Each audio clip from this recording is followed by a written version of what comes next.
بسم اللہ الرحمن الرحیم۔ آج جو پوری دنیا میں افراتفری ہے اور خاص کر جو مسلمانوں کی تربت بنی ہوئی ہے، اس کی اصل وجہ آج میں آپ کے سامنے پیش کر رہا ہوں۔ اس گمراہی کی، بے دینی کی اور اللہ کی رحمت جو روٹھی ہوئی ہے، اس کے اصل مجرم کون ہے؟ کس طریقے سے انہوں نے اللہ کی کتاب کو پیچھے کر کے اپنے بزرگوں اور اپنے بڑوں کی بات کو آگے کیا ہے، اور یہ وہ ان کا جرم ہے کہ اللہ کا غضب ان کے اوپر آ رہا ہے، اللہ کی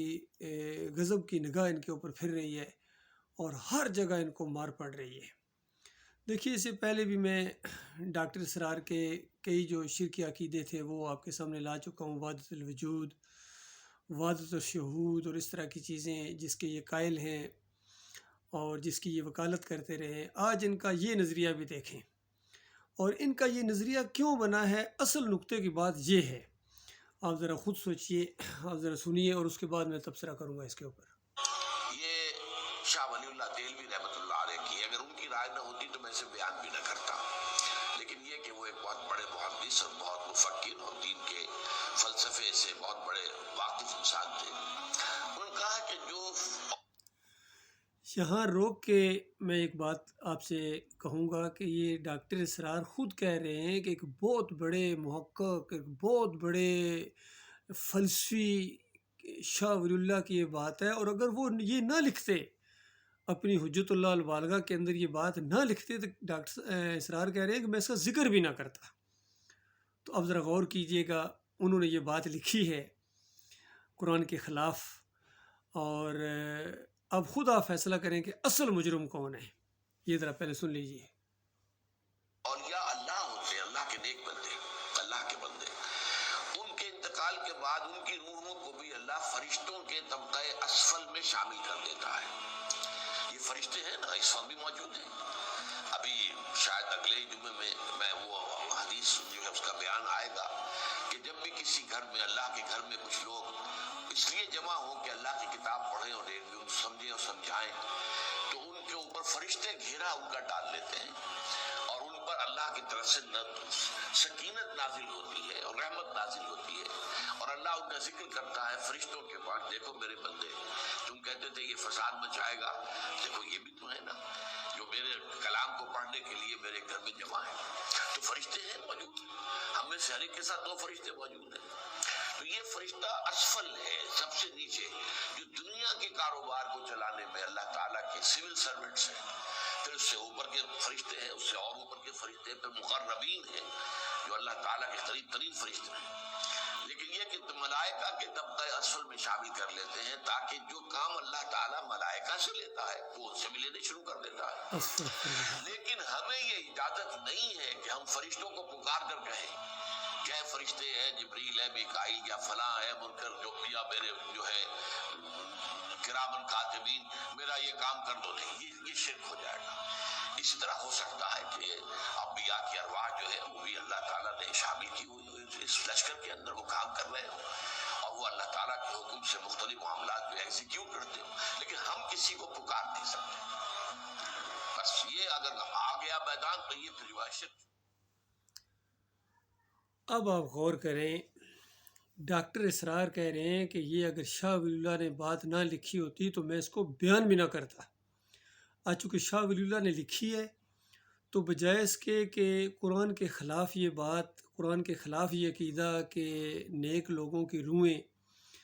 ملائکہ اسفل کے اندر آ کے اور پھر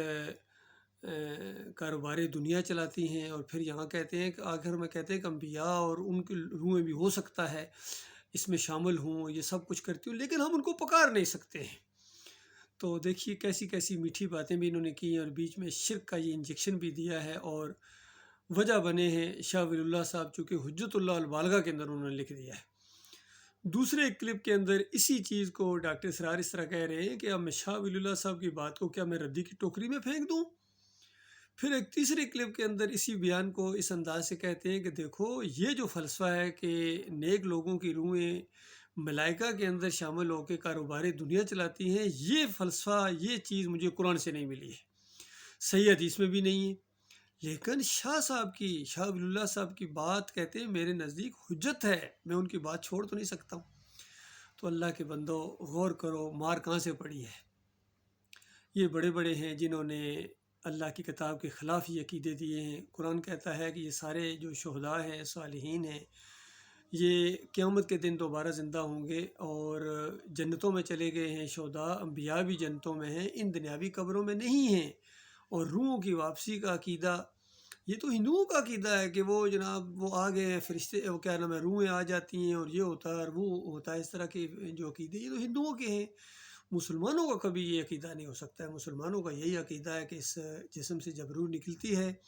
تو موت واقع ہو جاتی ہے اور قیامت سے پہلے یہ مردے زندہ نہیں ہو سکتے ہیں۔ یہ جو دوسرے دن روح آ جاتی ہے یا تیسرے دن روح واپس آ جاتی ہے، یا عود روح فی القبر کا عقیدہ، یا پھر سماع موتا کا عقیدہ، حیات النبی فی القبر کا عقیدہ، یہ شرک کی جڑ ہے۔ کیونکہ جب لوگوں کو یہ بتایا جائے گا کہ سنتے ہیں اور ان کی روحیں آ گئی ہیں تو کیوں نہیں پکارے گا، کہتے پکارنا نہیں ہے، باقی ہوتا سب کچھ وہی ہے۔ تو یہ بہت بڑا ظلم ہے، بہت بڑی زیادتی ہے، بہت بڑا دھوکہ ہے۔ تو یہ فرق ہے اللہ کے بندو ڈاکٹر اسرار احمد میں اور ڈاکٹر مسعود الدین عثمانی رحمۃ اللہ علیہ میں۔ ڈاکٹر عثمانی رحمۃ اللہ علیہ کے سامنے جب یہ شاہ ولی اللہ کی یہ باتیں آئیں حجت اللہ البالغہ کے حوالے سے یا انفاس الفین کے حوالے سے، تو ڈاکٹر صاحب نے ان کو اللہ کی کتاب کے اوپر پیش کرنے کے بعد ان کا رد کیا اور ان کو مشرک قرار دیا کہ یہ تو اللہ کی کتاب کے انکاری تھے اور تم ان کو ولی اللہ کہتے ہو، اور انہوں نے کہتے ہو دین پھیلایا بر صغیر کے اندر۔ دین نہیں بلکہ گمراہی پھیلائی ہے، یہ شرک پھیلایا ہے، کفر پھیلایا ہے۔ تو یہ ساری چیزیں علی انجینئر صاحب بھی پڑھتے ہیں اور اس کو کبھی بیان بھی کرتے ہیں، لیکن رد نہیں کرتے ہیں، کفر بالطاغوت نہیں کرتے ہیں، کہتے ہیں یہی ہمارے امام ہیں، یہی ہمارے لیڈر ہیں، انہی کے پیچھے نمازیں پڑھتے ہیں، انہی کی مسجدوں میں چندے دیتے ہیں، اور اللہ کی کتاب کے مطابق یہ امام تو کیا، یہ مقتدی بنانے کے اب لائق نہیں ہے۔ جب تک امت مسلمہ یہ معاملہ نہیں کرے گی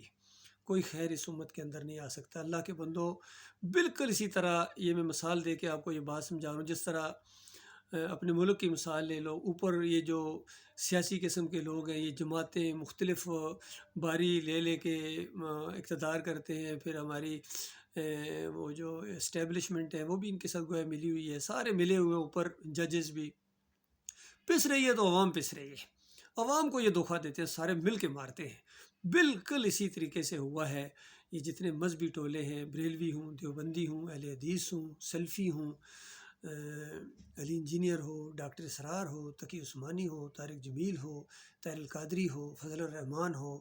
محمد حنیف ہو اور قاری خلیل الرحمان ہو، یہ سب نے مل کے مارا ہے، یقین کیجئے۔ یہ توصیف الرحمان ہو،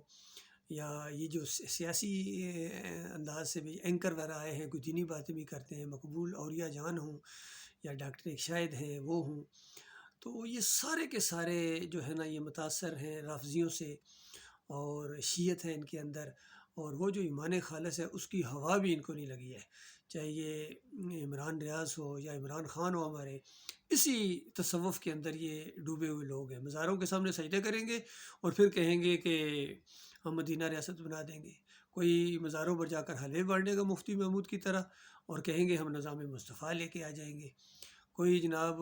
نبیوں کے سامنے سجدے کروائے گا اور کہے گا ہم رنگ جہاں بدلی کر دیں گے، صرف ہم ہیں جو توحید والے ہیں، باقی سارے مسلک پرست ہیں اور فرقہ پرست ہیں۔ تو اللہ کے بندو یہ معاملہ ہے، یہ جو دعوت اٹھی ہے اس دور کے اندر، پچھلی صدی کے آخر میں ڈاکٹر مسعود الدین عثمانی رحمۃ اللہ علیہ کے ذریعے اس اندھیرے میں صرف ایک شمع روشن ہے، جس نے ان کے شرک کی نشاندہی کی ہے، پھر اس کا رد کیا ہے، اس کا دفاع نہیں کیا ہے۔ ڈاکٹر اسرار اس کو دفاع کر رہے ہیں، اس شرک کا، مشرکانہ عقیدہ شاہ ولی اللہ کو بچا رہے ہیں، اللہ کی کتاب کو پیچھے کر رہے ہیں۔ یہی معاملہ علی انجینئر کرتے ہیں، یہی توصیف الرحمان کرتے ہیں، سارے یہی کرتے ہیں۔ تو ہمارا ان سے کوئی تعلق نہیں، یاد رکھیے، گواہ رہنا جہاں جہاں تک یہ آواز پہنچے، بالکل یہ بے دینی ہے، یہ کفر ہے، یہ اللہ کی رحمت کو روکے ہوئے لوگ ہیں، روڑے ہیں، چاہے یہ تبلیغی نصاب والے ہوں، تنظیم اسلامی ہوں، جماعت اسلامی ہوں، جو بھی ہیں، سارے اسی طرح شرک کا دفاع کرتے ہیں اور اپنے بڑوں کا دفاع کرتے ہیں۔ اللہ کی کوئی عزت نہیں ان کے دلوں کے اندر، اسی لیے اللہ کی جو مار ان کے اوپر پڑ رہی ہے وہ رکنے کا نام نہیں لے رہی ہے، کیونکہ اللہ کو انہوں نے غضب ناک کر دیا ہے کہ شرک کرتے ہیں اور پھر شرک کرنے والوں کا دفاع کرتے ہیں، ان کو سروں کا تاج بنایا ہوا ہے۔ تو اللہ کے بندو اگر صحیح معنوں میں اللہ کی کتاب کو مانتے ہو، آخری نبی محمد صلی اللہ علیہ وسلم کی بات کو مانتے ہو، آخری بات بھی مانو، نبی علیہ السلام کی بات ہے، قرآن و حدیث کا یہ آخری فیصلہ ہے کہ الہکم الہ واحد، تمہارا ایک الہ ہے، تمہارا ایک معبود ہے، کوئی تمہارا داتا نہیں ہے، کوئی پکار کے لائق نہیں ہے، کوئی رکوع اور سجدے کے لائق نہیں ہے، کوئی واسطے وسیلے کے لائق نہیں ہے، کوئی نظر و نیاز کے لائق نہیں ہے سوائے اللہ کے۔ باقی سارا جو کچھ یہ ہو رہا ہے ہمارے ملک کے اندر یا برے صغیر میں یا پوری دنیا میں، یہ گنبد پوجے جا رہے ہیں، بتوں کی طرح، مورتی پوجا کی طرح، یہ قبر پرستی ان کے اندر آ گئی ہے، یہ شرک ہے، شرک ہے۔ اللہ تعالیٰ اسے اپنی پناہ میں رکھے اور عام عوام کو غور و فکر کرنے کی توفیق عطا فرمائے۔